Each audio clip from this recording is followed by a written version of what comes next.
Hi, everybody, and welcome to Friday Night Flock Talk. I'm Robin Sullivan from the Leather Elves, and I hope you guys had a wonderful week. It's been crazy busy, and it's New England, so weather, yeah, 56 to 12 inches tomorrow. It's all good. So I have a couple of reminders. I'm asking you to like Leather Elves on Facebook. That way you get a notification when we go live. You don't have to remember or set your alarm or, you know, any of those kind of things. Because I know this is very important to all of you to be here. Um, Also, follow the Leather Elves on Instagram. I try to post, if you guys send pictures, I try to post pictures of your birds with different kinds of enrichment. And Wondrous Nick, the man behind the scenes, has created a Leather Elves YouTube channel. So, kind of exciting. And I just wanted to remind you guys of a couple of other things. So that's the technical stuff. Hey, Lori, how's it going? Next week, we are doing a DIY session, and you don't have to get your parts from the Leather Elves. You can get them from My Safe Bird Store, or you can get them from makeyourownbirdtoys.com. There's a lot of different places. They're in the post on Facebook about ordering your kit. There's a list or a picture of all the things you would need to build it. Or you can just, there you go. Look at that. Nick just takes such good care of me. Or you can just get the kit from us. The kit has to be ordered by Sunday, Sunday at midnight, because otherwise the elves can't get all the parts into the boxes and shipped out to you in time.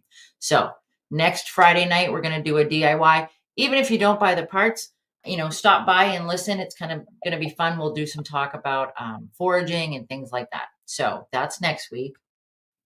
And I think that's, oh, no, we've got one more announcement. There's an event coming up. Yo ho, a pirate's life for me.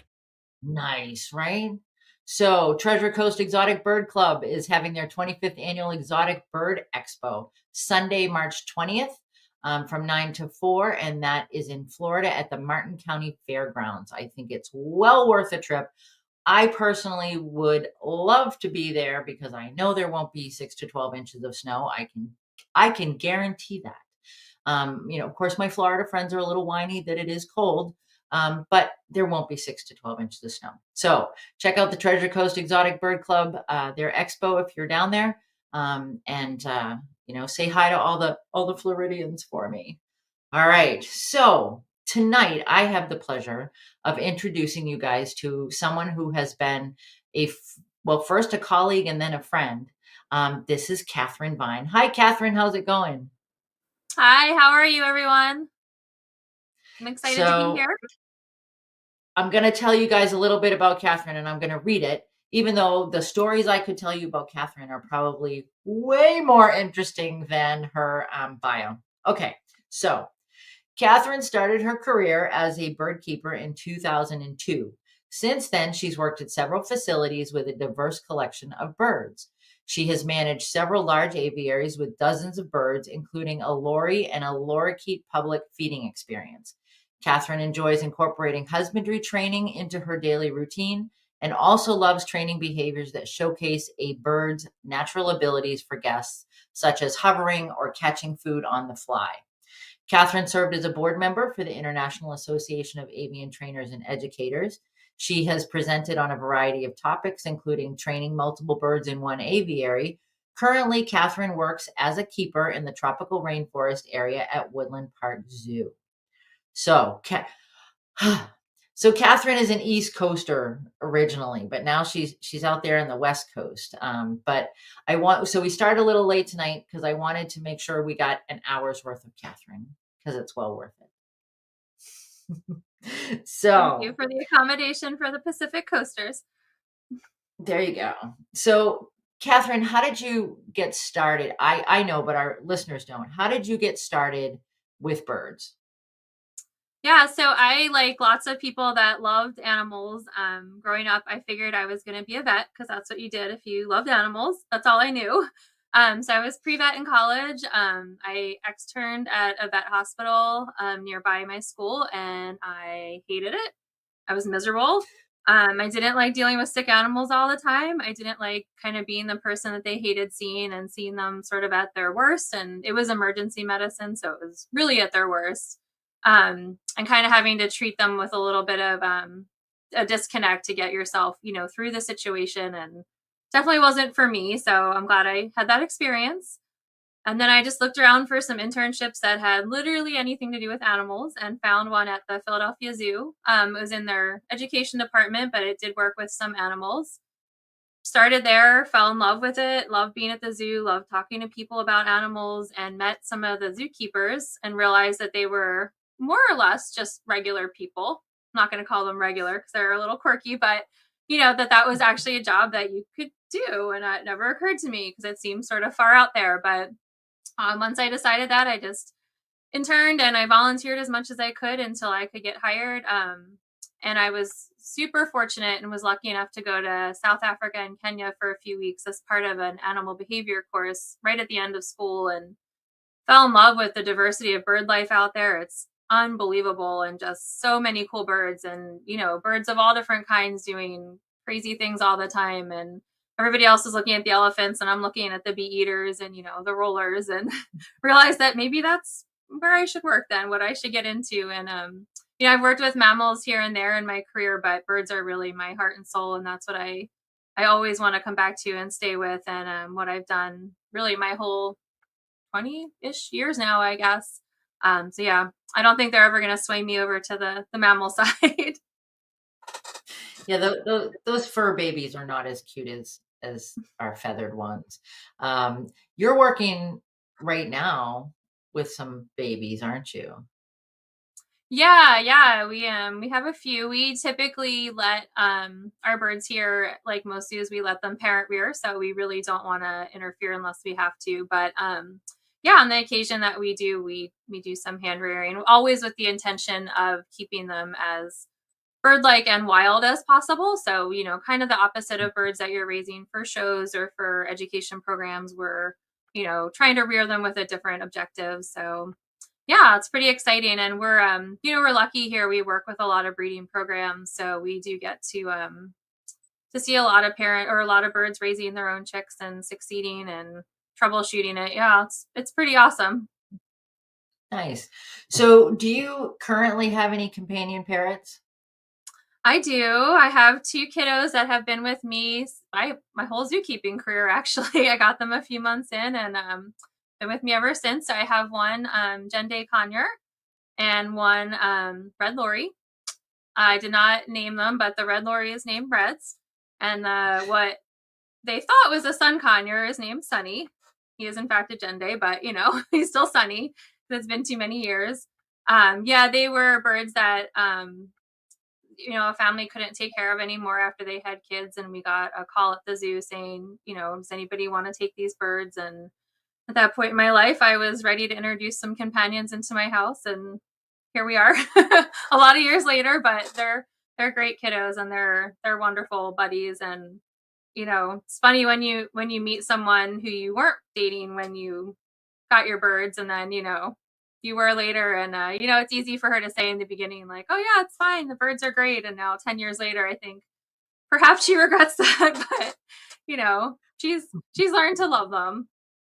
they There uh you go. they are funny, and they do live in the house I with met cats, and Catherine. they run the house. So they run the house over the cats, the people, everybody. Oh yeah. I met Catherine at Philadelphia Zoo when she was at Philadelphia Zoo, and actually, my dad met Catherine before I did, and I heard all about this keeper from Philadelphia, and she was great, and blah blah blah, and you got to meet her, and I finally did, and he was absolutely right.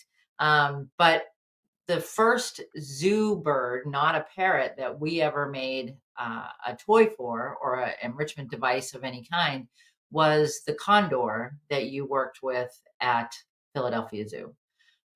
It was problem solving, which I think is what, you know, it's a skill that I've watched you hone over the years. And he had a water pipe that he kept pulling up, and the maintenance guys weren't super thrilled with him. So we created just a rattle out of PVC that he could carry around with him. And, and it kind of took care of that problem behavior. So that's how Catherine and I came to know one another. So Catherine, what do you have a favorite training experience? I was thinking about this all day, Robin, because it's such a hard question. I've had so many great ones that I've been lucky enough to, to enjoy. But I think the one that really sticks with me the most was a female Kia that we had that was diagnosed with a pretty serious heart arrhythmia. um it was interesting, and I'm not a vet, so I don't want to get into all the medical stuff, but basically whenever her heart rate was sped up, the arrhythmia would self-correct itself a little bit. So it had been missed for quite a while whenever she was handled for a physical, because she was always, restrained in hands. And so that obviously sent her heart rate up and made the arrhythmia kind of correct itself. And when we did realize that something was going on, the vets had asked us, "Hey, do you think that we'd be able to listen to her heart just, at rest at normal pace or normal heart rate? And oh, by the way, do you think that we could have a cardiologist come in and listen to it, who she doesn't know and she's, never seen before and won't see until that day?" And this is a bird that we had done training with, but she's living in a naturalistic large exhibit. She's not, a companion parrot. She's not a show bird or a bird that's used to being handled. So we worked with her. We brought a bunch of different people in. We worked with her on getting used to the stethoscope, on being comfortable, not just having us hold it up, but leaning forward into it and letting us hold it there, move it around. Our vet would actually come in, they would put the earpiece on, I would move it around, she'd tell me what to do. And then we literally brought in a new person every single session, so that by the time the cardiologist showed up, it was just another new person. She didn't care. And what they failed to tell us is that they were going to bring 30 of their students from the vet school over to watch as well. But thankfully, she cooperated completely. She had the choice at any time she wanted to just take off and be done, and she cooperated and let them hear what they needed to hear so that we could get her really truly diagnosed and on the right medication. And then she was doing great. And I think the thing that made me the happiest about that is that she did eventually end up going to another facility to live with some more Kias. And we were able to transfer that behavior to her new keeper staff and to their vets there, so that she could kind of keep that up and get kind of a regular heart checkup without having to be, caught up and restrained or anything like that. So it was just a great thing to be a part of. And I'm really lucky that we had such a cooperative girl to work with, and lots of people who were willing to volunteer to come in and do training. But it was super fun. Who, who wouldn't volunteer to go hang out with a Right? Kia? I It's mean, funny when you put that call out, everybody is available. And it's great. It was a I great way think to kind of reinforce our office staff and our staff that doesn't usually get to do frontline animal work, to come down and actually get to meet the animals and have an up close experience. Yeah, super cool. nice.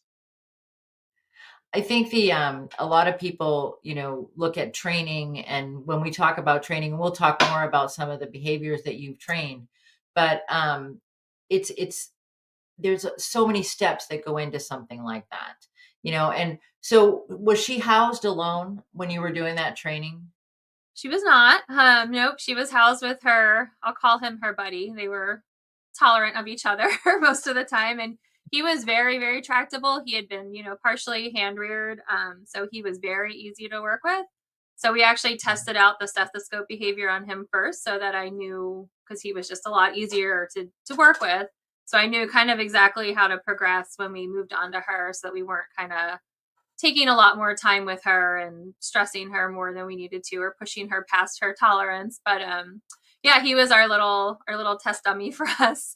And yeah, so during it we had to make sure that he stayed stationed and kind of out of our way, since he was much more into what was going on and wanted to kind of be around. We had to kind of manage the two of them at the same time, which was always entertaining. So I think that's something you do come up against. And we can talk in depth about this if you want. Um, when you're working with multiple birds, one of the challenges that I find is if you've got one that's super excited about training and one that's like, meh, not so sure. Um, any suggestions for, because I know this is happening to people at home. They've got a flock of birds in their house, different companion parrots, different species. I mean, at least if you're working with one species, you can kind of gauge what that reaction. But now, if you're talking multiple species, you're talking about, I'm going to respond like a cockatoo. Well, here you go, some Arasaris and an eclectus. This is Pepe is he's one of my buddies from way back when, and the leather elves used to make toys for him. But what would you suggest as far as managing, when you first start out, managing a flock with different species in it? Yeah, it's such a great question because it's something in the zoo world we have to deal with a lot because, a lot of our aviaries are mixed species and species with completely different needs and reinforcers and just locomotive patterns, the way that they move, the way that they sit, the way they interact with their environment can be also different. And it's hard. It's hard in the beginning. And a lot of times we're by ourselves, just like you probably are at home when you're trying to work with your group of birds. So the first thing that I typically recommend and that I do honestly is obviously if these are your companion parrots, you've probably already got this part down pat, but the first thing we do is kind of just spend a lot of time or as much time as we can just observing and kind of watching like where in the space or where in the enclosure or in your case where in the home are these birds comfortable, where are they spending their time, where do they prefer to be if given the choice, are they really interested in what you're doing, are they more interested in what this other bird is doing, are they more interested in what's out the window, just kind of getting to know them so that you really understand where they're comfortable, who they're comfortable around, whether it's you or other birds, kind of what reinforces them. So, if these are birds that are living in your home, you obviously have a good idea of what their diet is and what kind of items they might find reinforcing out of their diet. Doesn't have to be food items. Some birds just like to be near you. That's reinforcing for them. And you can kind of see that happening. Sometimes for birds, being near another bird is reinforcing, so that you can kind of use to your advantage too, as long as the other bird also finds it reinforcing.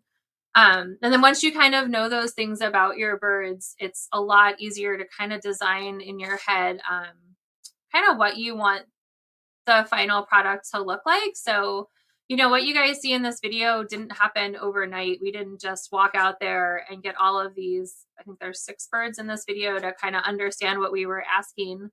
We broke it down into tiny pieces. So we worked with maybe 1 or 2 birds at a time or one species at a time.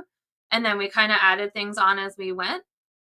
So sometimes in the beginning, you have to kind of do a little more quick and dirty reinforcement with the bird that you're not focusing on, bird or birds, while you fine tune a behavior with one bird, and then you can kind of expand that out. And what you see in this video is a lot of use of what we call stationing behavior, which I think is probably one of my absolute favorite things when you're working with a group of birds, where we're asking each bird to go to a particular either object or spot in the exhibit. Like for example, that hammercop that's flying up to that rock. And then we're asking them to kind of hang out in that space or on that object while we work with this other animal. And so they learn pretty quickly that they're not going to get any reinforcement when they come somewhere that's not that spot, and that all of their reinforcement is going to come in that area. So I think it's kind of hard to translate it to the home when you see it in an exhibit, but it really can work the same way if you have a group of birds, whether it's in your house or an exhibit or outside or wherever you're working with them. Just teaching them that, hey, in this spot or on this stump or on this branch or on top of this cage, you're going to get your reinforcement while we're doing this thing. And if you move, that's okay, but you're just not going to get anything for it. And then if you go back, great, we're going to give you some reinforcer there and you'll get what you're hopefully looking for. And I usually also start with the bird that's the most interested, the most, I don't want to use labels, but the most approachable to you, the one that's the bird that's kind of in your way a lot of the time. If you don't start with that bird, I feel like you're going to find yourself getting frustrated pretty quick. So I always try to start with them, get them pretty solid on a behavior of kind of staying in one particular spot or in one particular area. And then you can slowly start working with birds that are maybe a little bit less comfortable or need a little bit more time to get used to coming over. I think, one of the things that you brought up, Catherine, that is really, to me, is really important when you're working with a group of birds, especially in your home, where they're most comfortable. It does, I think people get stuck, or we get stuck sometimes on, okay, I have to train him in this cage, or I have to train him on this stand, or training can happen anywhere. And I think it's important to recognize, the observation piece. It's so funny, all these years we've been saying, you've got to watch, you've got to look, you've got to pay attention. Susan and I, Dr. Friedman and I were talking last week about, um, you've got to listen. You've got to listen, not just with your ears, but with your eyes, and you've got to observe.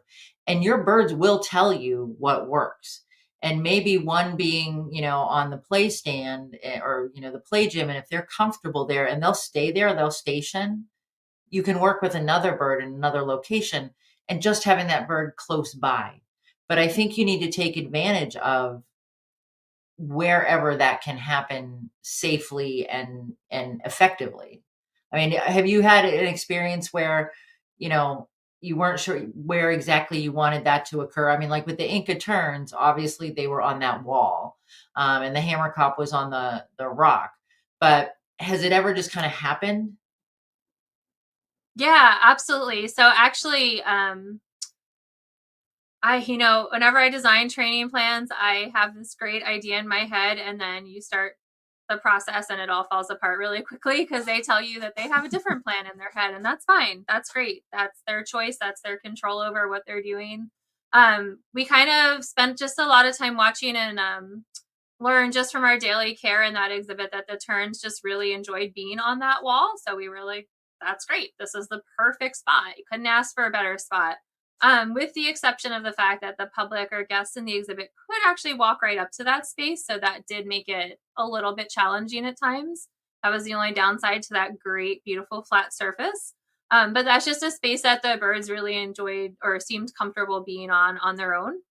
And then the hammerkops were really interesting because it's a little hard to tell in the video. We originally, where the male hammerkop was sitting by the graphic on a stump, kind of across the exhibit from this space, we had two stumps there, and our original intention had been, okay, Inca terns on the wall, two hammerkops on the two stumps. That'll be great. It'll be nice and easy. It'll be close. I can work with them easily. Well, those two hammerkops were a new pair, and they were still getting to know each other, and the male was displacing the female pretty constantly, making for not a great experience for her. And not a great training session for him either, because it was hard to keep him focused. You can see sometimes he still still has distraction issues, but yeah, so we realized pretty quickly, well, it'd be great for me if they could station together on these stumps, because look at how much easier it would be than walking across this space. But you know what? I'm kind of lazy with my training. I don't want to work harder than I have to. So guess what? If she would prefer to be on this side, then that is where she can be. And there's no point in, trying to force it, because you're just going to be working harder than you need to be and making it a lot less comfortable for her. So we worked that way for a while, walking all the way across the exhibit to reinforce those two. And then actually over time, they got a lot more comfortable together. Their behavior really shifted, and we were able to work her over to that stump where we originally wanted her. And then their behavior was just much, much improved. She was showing us signs that she was comfortable. They sat there calmly, no displacement and things like that. So sometimes in the beginning, you might just have to make adjustments. You might have to be flexible. It might not be the most convenient thing for you as the trainer, or trainers. But, it doesn't mean that that's how it has to stay forever. It might mean that the birds adjust, or it might mean that, they're never going to be comfortable with what you had planned. So I think if there's one thing I can stress about working with lots of birds, or even just two at a time, is just be as flexible as you can, because they're going to have to kind of run the show and tell you what works and what doesn't work. You just wanted Yeah, some I more think Pepe time, huh? I did. I was excited. I'm like, yay, There's Nick. his So leather this elf is toy right there. that's an old leather elf from a long time Yeah. ago. We have known each other a long time. Yeah. But I think it's interesting. So Pepe wasn't alone in this enclosure, right? Right. Or Yeah. was he He by? lived with a mate. So in situations like that, it's not always easy. And in the little clip before this, you were using a syringe. Were you syringe training him at that point, or was he actually being medicated? Where were you at with that training? Yeah, Pepe had a lot going on in his life. He had, obviously, you guys can see he had some issues with feather destructive behavior that he'd had for years before I started there. I don't think anybody really knows the true and accurate version because he had lived there for so long at the zoo, long before records were what they are now. So we were trying to mitigate that and work through that, and that's where the leather elves enrichment items came in. Is we actually had to teach him to use them because he wasn't used to using things like that or playing with toys or kind of engaging with them. So we actually trained that behavior. That's why you can see me kind of asking for it and then reinforcing it. And then that syringe, he actually got like a calcium supplement because he was kind of chronically low in his blood calcium. So he got a supplement that we would mix with, I think it was blueberry juice. And we did have to train that behavior for this syringe. He didn't just, kind of take to it right away.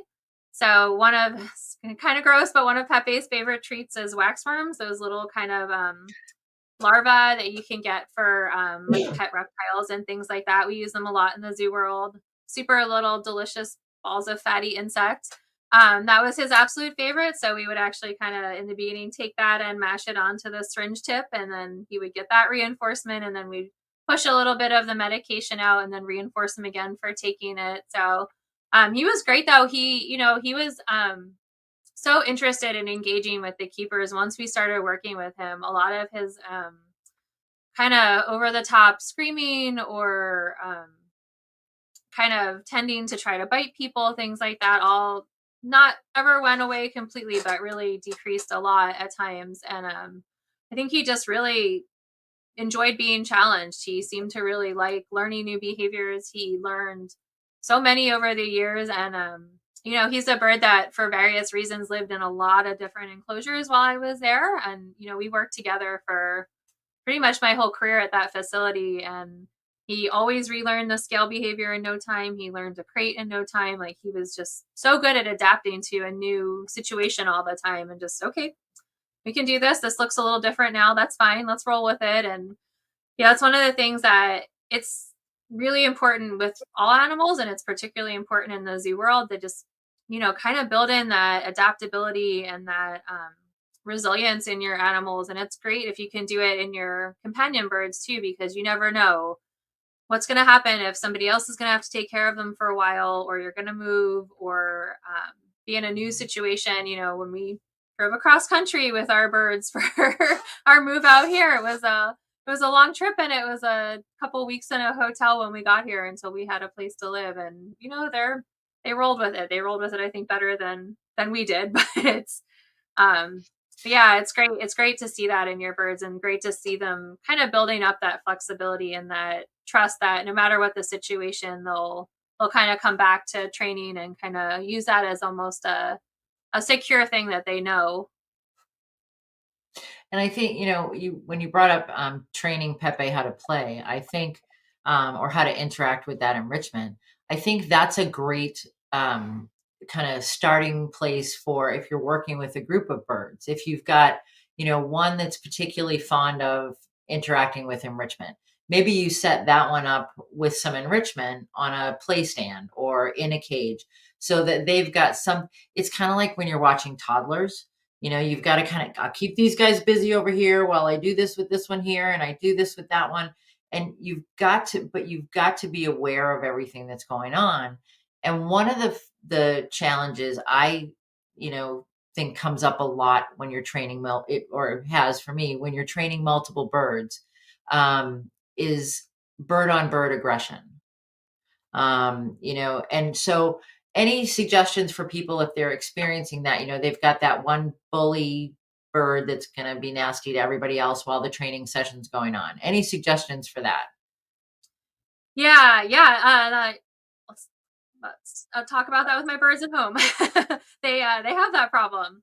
For anybody who's worked with lories or lorikeets, I don't think it's an uncommon problem that they don't always get along with other birds. And the family I got them from, they were living in the same cage.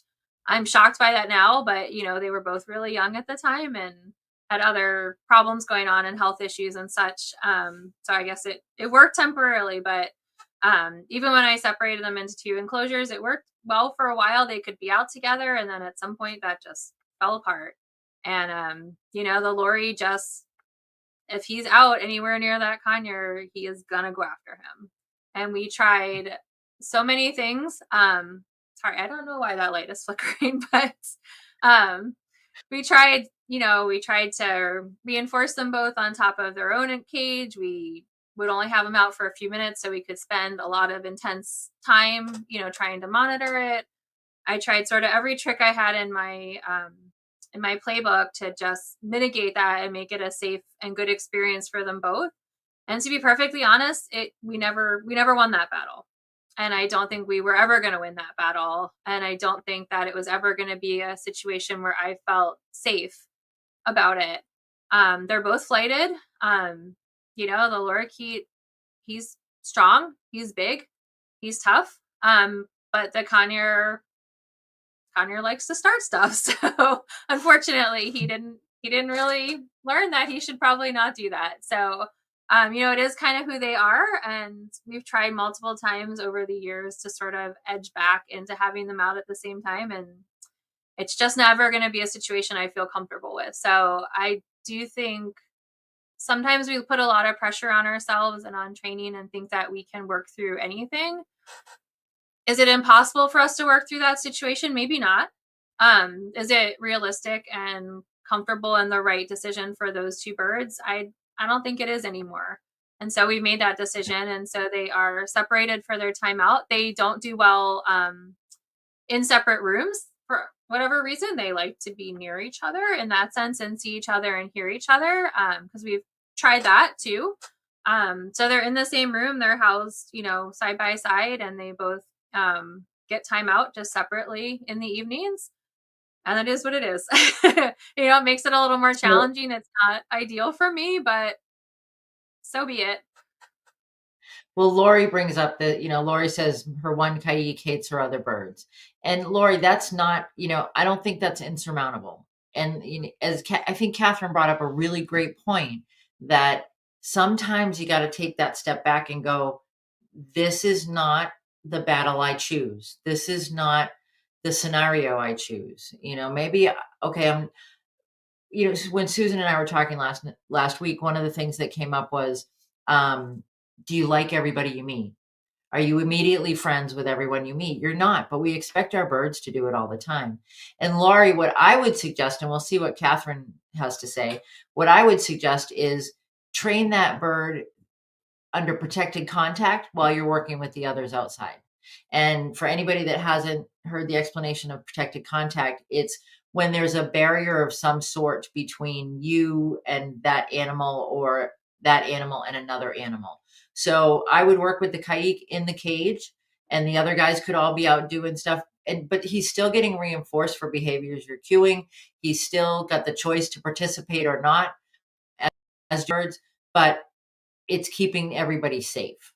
And I think that's really, really critical when we look at training multiple birds. Is we've got to make sure, because you can jump in and pull those birds apart if you have to, but do you really want to break down your trust with them, your trust relationship with a bird, and take the chance that they're going to get hurt? And what do you think, Catherine, in Lori's situation with the one Kaik that's not Mr. Friendly? Yeah, I understand him. I'm not, an extrovert myself, so I get it. Sometimes you don't want to be around others, and I think I absolutely agree with what you're saying. And safety to me is always going to be a huge priority. I don't want to risk injuring birds. I don't want to break down that relationship. I don't want it to be an unpleasant situation for any of them, to the extent that we can make that true. That said, you also want to weigh, if that bird then has to live by himself all the time and, doesn't seem to enjoy that, then that's another thing to weigh into. So there's reasons to push forward more with certain groups of birds, and reasons to say, okay, this is fine. We can just live our separate lives. You kind of have to weigh the bigger welfare picture for your birds and what makes the most sense. And it just depends on everybody's comfort with the situation. If everybody is okay with that bird in the room, as long as he's secure and not able to actually get to them, then I think that's a great place to start, especially if they're kind of space separated. One of the things that I always want to look for when I'm working with a bunch of birds, or even just two, is just really, really trying to key into their body language of everybody involved. So what are they telling you? Are they kind of leaning away from that bird? Or are they sitting comfortably? Are their feathers loose and comfortable? Or are they slick and kind of on alert? Are they keeping an eye on that bird all the time while you're working with them? Because that's telling you a lot of information. Are they choosing to, fly away after each time you call them over and reinforce them? Are they choosing to walk away? Is it clear that that bird's presence is really affecting these other birds? Or is there a space distance that you can get them comfortable? Is it, learning that he's not going to come out after them? It's all of those factors. And, they're really giving us all the information we need. We just have to be really keyed into watching it and watch for those behaviors that tell us what they're feeling and what they're thinking about the situation. And I always try to, and it's hard to get into this routine, but you get better at it with practice, like anything else. But I try to be really careful about, if I'm going to go and reinforce this bird for, let's say, sitting in a particular spot and not, moving after these other birds, I'm going to try really hard not to reinforce him when he's looking at those other birds. I'm going to wait until he's looking at me. I'm going to try not to reinforce him when he's, when his body language is showing me that he's ready to start something, or he's started to move. I'm going to wait until he's hopefully calm. He's looking at me. He's ignoring them. When we were working with those hammer cops in the beginning and that male was so problematic, the criteria wasn't just that he was sitting on his station on his stump. It was that he was literally looking away from her. He could be looking at anything else as long as it was in another direction that didn't involve where she was. And then over time, that really makes a surprising amount of difference, because to them, it's very important. To us, it seems so minor, like he's looking this way instead of this way. So subtle, but it really can shape that behavior and teach them that not only do you have to be here to get, whether it's the head scratch or the treat or whatever you're using as your reinforcer, but you have to be focused on me and not on, this other bird over here or these other birds. So definitely, it takes practice, and I'm still not by any means perfect at it. And, sometimes you reinforce when you're like, oh, I really shouldn't have. I was too late on that. And now he's moving forward. And, you just take a step back, and it's okay. We're human. We make mistakes. I miss reinforcements, or I mistime them, all the time. And don't beat yourself up about it. You can work it back. Animals are a lot more forgiving with their behavior than I think we think they will be, because people are not very forgiving a lot of the times. But the animals will forgive you for your mistakes, and they'll learn again if you if you practice and you try to be consistent. So I think those are great ways. I'm a big fan of teaching alternative behaviors, like a station or something that makes it completely impossible for them to do the behavior you don't want. So if you don't want them fighting, then give them a behavior that's incompatible with fighting, like sitting in a different spot or playing with this toy or doing literally anything else. I think that's great. And then in situations where you can, I like to just set them up to succeed. So is that a visual barrier so that they're not seeing those other birds at first? Is that, you want to walk over there, but I put this perch or this toy right in the way, so you'd have to walk around it, and it's harder now. Just kind of set yourself up and set them up to be as successful as possible from the beginning. And then, over time you can maybe diminish some of those things, but again, be lazy, make it easy on yourself, make it easy for them to choose the behavior that you want to see. Well, and I think Lori brought up, she made a comment that she puts mosquito net over the other birds' cages so that Dale, the not so friendly Kaig, friendly to her, I believe, that he can get out, but he can't get to them. So there's still that little social aspect that happens, but she's done some environmental changes that can help. And I think that's what, you're hitting on there, is that um so Diane's so used to dealing with one, that having multiple birds is extremely challenging. It is, but you have such a cute little one, Diane. Come on. Diane has a great bird. So I think Cody, we've come to know Cody over the last couple of years. But I think, those environmental shifts that you can make, that can, like you said, that can set them up to succeed.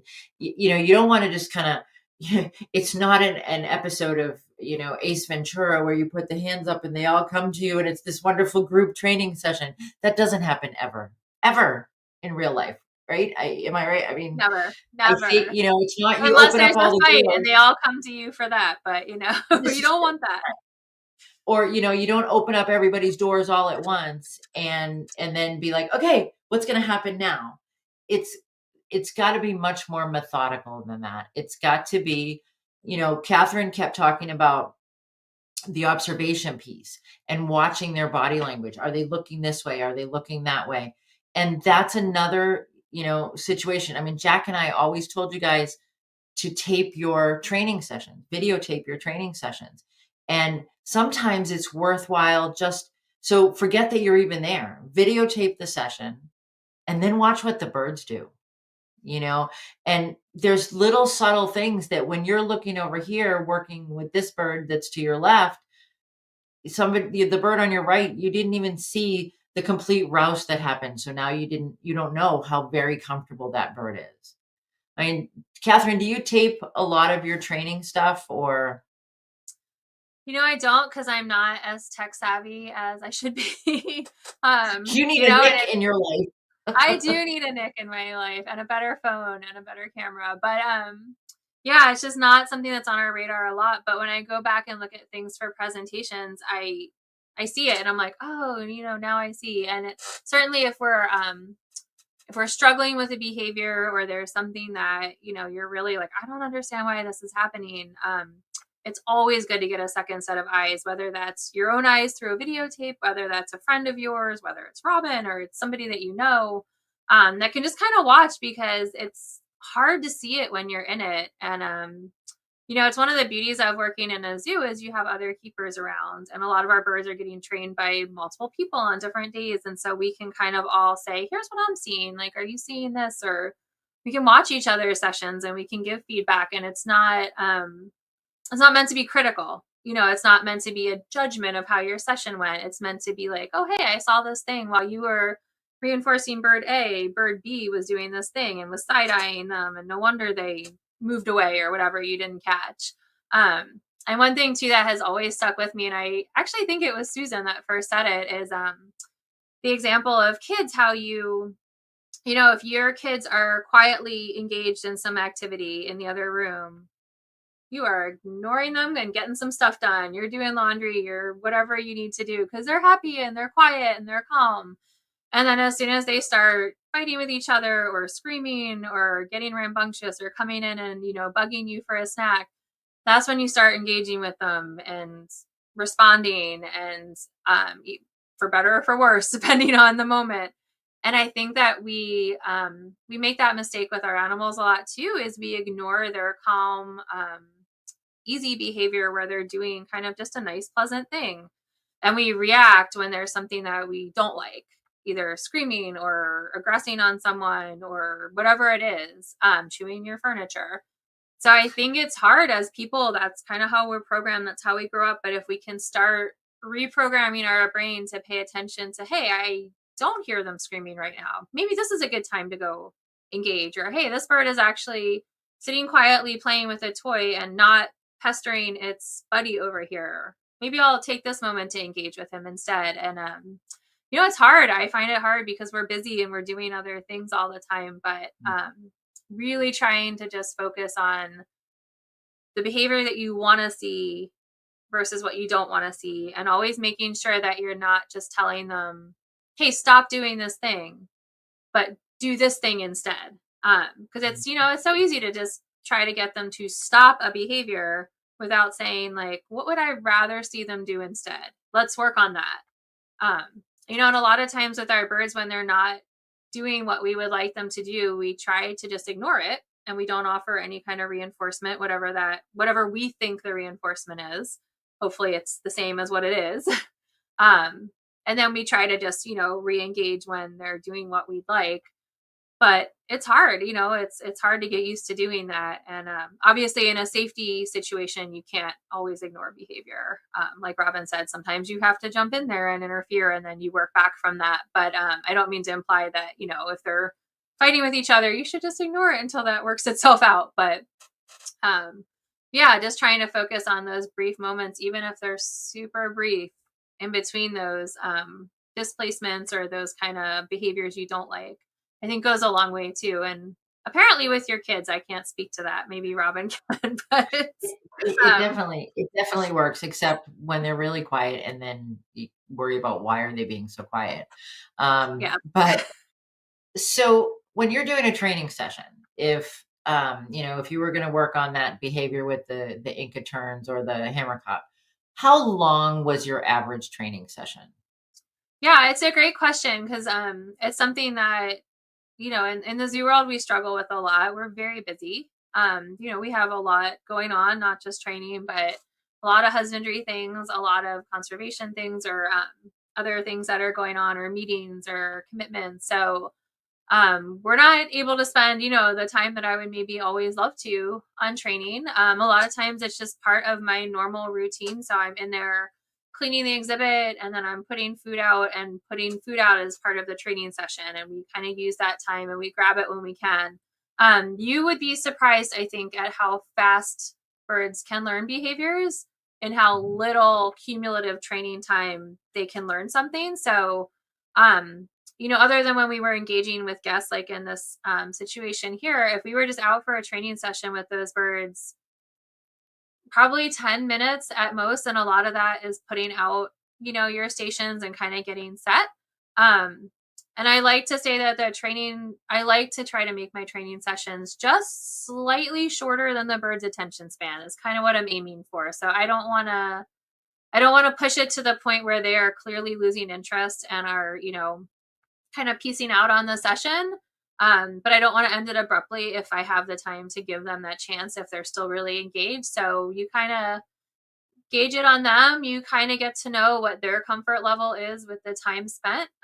In this particular case, this was a medical behavior for a foot treatment that we were doing. So in that case, we were trying to keep them engaged for at least 5 minutes, to kind of fulfill the vet's wishes. But otherwise, I'm just kind of basing it on their attention span and trying to end it really just sort of shy of when they are losing interest.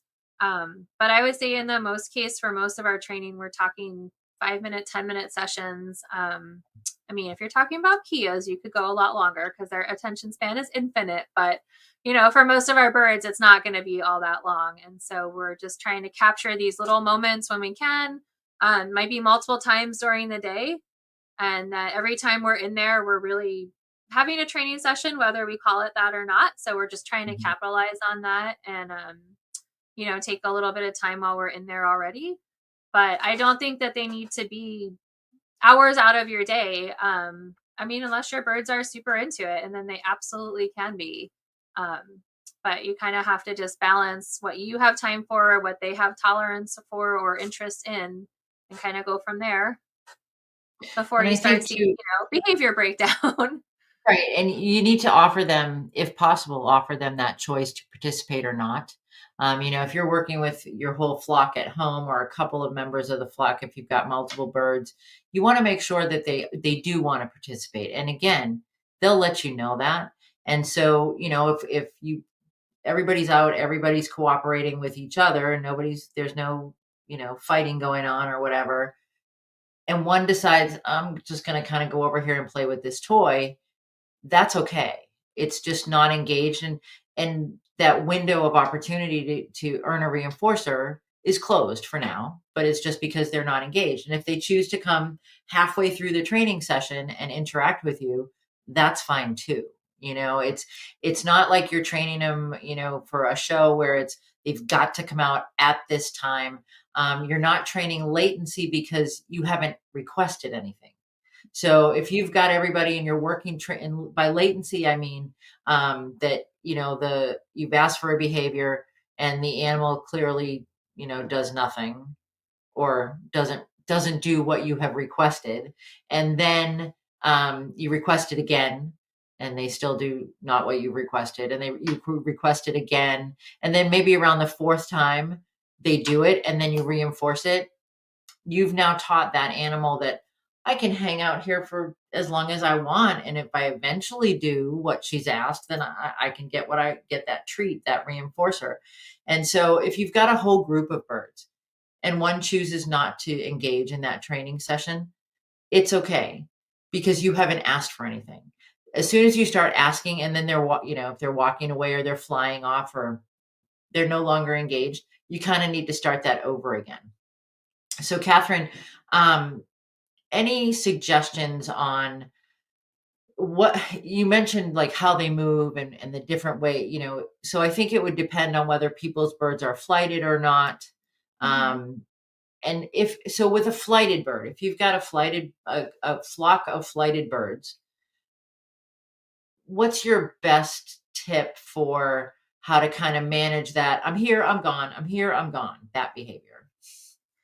Yeah, it's a great question because, a lot of times we're working with birds in giant aviaries and they have every choice in the world to take off and be gone. And it's interesting. One thing that I have found, which I think is fascinating, is that when we're working birds in a smaller enclosure, whether that's in quarantine or a holding area for some reason, um, I almost find them less willing to participate in training a lot of the times. And then they move out to these big spaces where you would think they would be like, okay, bye, like, see you later, don't need you anymore. And they seem more comfortable and more willing to come down and engage. And I think it's giving them that choice to just come or not come. They can get as far away from you as they like. And that, I think, is really a magical part of it and something that I saw over and over again that really surprised me in the beginning and is fascinating to me, that by giving them the option of being further away from you, a lot of them were actually choosing to then be more close. Because I think it just helped their comfort level. And you can see that in your birds, whether they're looking around or whether they're sitting comfortably and focusing, and it's really interesting to watch. So I think there's a couple of tricks. One is, learning what their reinforcers are, whether it's you yourself, whether it's a particular treat or it's a toy or it's access to this other buddy that they don't maybe see all the time. It's kind of knowing like what is going to be more reinforcing to them than choosing to stay up high or away. So that's kind of number one, is just learning what do you have to offer them that's better than not coming over and hanging out somewhere maybe up high, which is pretty reinforcing. Um, and then I like to teach either a station or a target. You can kind of use it either way. A lot of times I use like the little colored perches that you can get, just because they're really obvious for certain animals that, this is your station because it's the pink perch or it's the purple perch or whatever, or it's in this spot. I think those are great. And when you're training a behavior where you want your flighted bird to kind of hang out and stay in the station, you're just starting it with really small increments. So if they look at it or they approach it, you can reinforce it. And then you just build that longer and longer. So now maybe they're touching it, great, you can reinforce it. Maybe now they're sitting on it, great, reinforce it. And then just build that duration really slowly. And by slowly, I don't mean it has to take a lot of time or days, but I think each step should be small. So the duration is, 1 second, and then it's 2 seconds, and it's 3, not 1 and then 10 and then 20.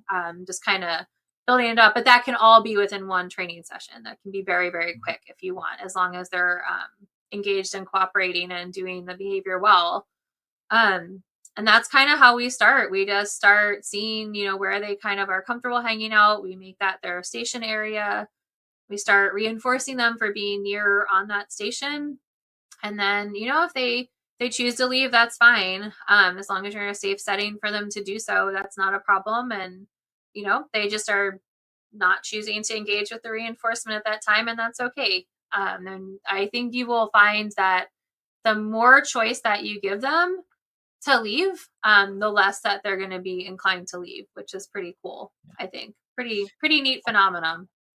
And I think, it brings up that whole discussion of the fight or flight, for lack of a better way to describe it, that it's, I can try to force you to stay here, but the more I allow an animal that choice to come and go, the better the response is, the better the relationship is that I'm building with that bird. If I were, you've got to be here, you've got to stay here, you've got to stay here, you've got to stay here. That what's so for years we were asked the question, what's in it for me? Right? What's in it for that bird? If the bird has that opportunity to come and go, I mean, that's what we want to allow them to have. We want them to have that choice. We want them to decide if they're going to interact with us, because you can force that relationship, if you will. But what's that saying? It's the if you love something, set it free. If it comes back, I can't remember it because I'm old and that happens. But it's that whole, just let that bird participate or not. Let that bird choose whether to participate. Same with enrichment. When I create enrichment, it's with the thought that that bird can interact or choose not to interact. And it's really about offering as many choices as we possibly can to enhance that animal's welfare. So, all right, I mean, there's so many things that we could talk about, but we're getting short on time. I think, Catherine, it is different, but the principles are the same. If people are training at home, or training in their outdoor aviaries, whether it's in their bird room, outdoor aviaries, in a small room, I think, I want to thank you for the tips that you've shared with us tonight. It's really, it's the same science, if you will. Terry, absolutely. Terry is one of the greatest breeders I know. She does a wonderful job socializing her baby birds, and choice always. That's the way to do it. Terry, thank you. That we need that in big giant letters at some point. So, Catherine, any final words of zookeeper wisdom for these? That's thank you, Frank. If it comes back to you, if it's yours. If it doesn't, it never was. There we go. Final words of wisdom on multiple bird training, Catherine. Yeah, and I just want to add to that, even though I am a zookeeper, it took me at least, I think, 3 months to have my conure step up on me. So we took it slow. He didn't want anything to do with me. He liked men a lot better. We didn't have any men in our lives at the time. So, it was what it was. So I don't want people to lose heart. We just did other things instead, and we didn't push it, and we worked on it, at his pace. And now he's my little buddy and hates everybody else, but that's fine. So I don't want you to beat yourselves up for anything. I've been doing this longer than I realize, I think, a lot of times, and it's still a fresh experience every day. I still have birds surprise me all the time. I still get stuck. I still get frustrated. I still run into issues, and it's a lifelong learning process for you and for your animals. And it's there's no reason to beat yourself up over what you consider a mistake or a mishap in your session. Just learn from it, let your birds learn from it, and move on, and adjust it for next time. But we can get stuck in our heads a lot, and I think the most important thing to do is just try to enjoy it, keep it fun for you, keep it fun for your birds. Lower your expectations when you need to, raise them when you need to, because a lot of times we can surprise ourselves and the birds will surprise us. And I think the absolute most important thing I can say is just watch what they're telling you. They're communicating so much information all the time, way more than we ever pick up on. And the more you can learn to watch those fine little behavior changes and body position changes, the more success you're going to have, and the more fun it's going to be for you and your birds, because you're going to just be able to go so much further with it. And I just want to thank Robin too for letting me come on and talk to you guys. This is really fun, and I don't get to see your face as much as I would like to anymore. So that's really fun too. Thank you. And I for those of you who listen every week, I want to thank you again for helping build this community. And Catherine is a wonderful friend and a great trainer. When I think about that multiple bird training thing, it's like, bam, that video of the Inca terns comes to mind. So thank you very much, Catherine. And for, like I was going to say, for those of you that listen all the time, are you seeing a theme here? We keep talking about, you know, take it take it at your own pace. Make sure that you're listening to your birds, and really, don't beat yourself up. And we all make mistakes. And nobody who, comes on these episodes with me, or that you see at conferences, anybody that tells you they've never made a mistake, it's you might want to question that. So yeah, it's a ongoing process. And training should be fun. I mean, training, look, it's the pot of gold at the end of the rainbow. What are you trying to tell us, Nick? Is that like the Irish equivalent of the hook? I think it is. Anyway, thank you very much, Catherine. And I just want to remind you all again, DIY next week. You can order the kit from the Leather Elves, or you can get your parts separately. You may have them at home already. I know you guys do a lot of really cool enrichment, and we'll talk about foraging. We'll talk about just some introduction of new things. That we got the little butterfly foot toy there, that we're going to make. And so foot toys. So we're going to talk about a bunch of fun enrichment stuff next week. And if you haven't ordered it and you want to order it from the Leather Elves, got to be by midnight Sunday, so I can, crack the whip out there with the elves and get them out to you in time. So again, thank you, Catherine, and everyone take care. And I will see you next week on Flock Talk. Bye-bye.